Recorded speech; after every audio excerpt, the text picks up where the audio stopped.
Luke chapter 6 verses 36 through 38. Your words, Lord, are spirit and life. You have the words of everlasting life. Jesus said to his disciples, be merciful, just as your Father is merciful. Stop judging and you will not be judged. Stop condemning and you will not be condemned. Forgive and you will be forgiven. Give and gifts will be given to you. A good measure, packed together, shaken down, and overflowing, will be poured into your lap. For the measure with which you measure will in return be measured out to you. Jesus is teaching about judging others. Jesus begins this teaching with two negatives. Stop judging and you will not be judged. Stop condemning and you will not be condemned. We have all done it. We have judged people based upon their appearance, told others our condemnation of these people, and have by giving our opinion to others, slandered the person's reputation. Then later on we find we were way off on our evaluation.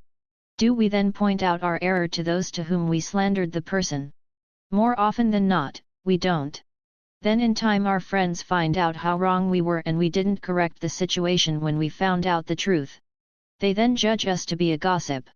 They now condemn us as a cowardly gossip. You see, you have brought all of this shame on yourself by wrongfully judging and condemning.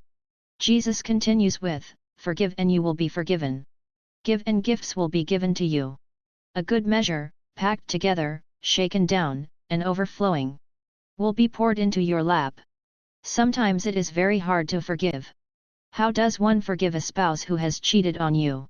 How do you forgive a child who repeatedly steals from family members and tells you that you are at fault because they wouldn't have stolen if you loved them enough to give them what they had stolen? It is difficult to forgive a boss who hires people with no experience, less education than you have, and pay them more than you after you have acquired 5 years of company experience. Don't all of these examples really have to do with your pride and lack of humility or love? Love is patient, love is kind. It is not jealous, love is not pompous, it is not inflated, it is not rude, it does not seek its own interests, it is not quick-tempered, it does not brood over injury, it does not rejoice over wrongdoing but rejoices with the truth. It bears all things, believes all things, hopes all things, endures all things. 1 Corinthians chapter 13 verses 4 through 8.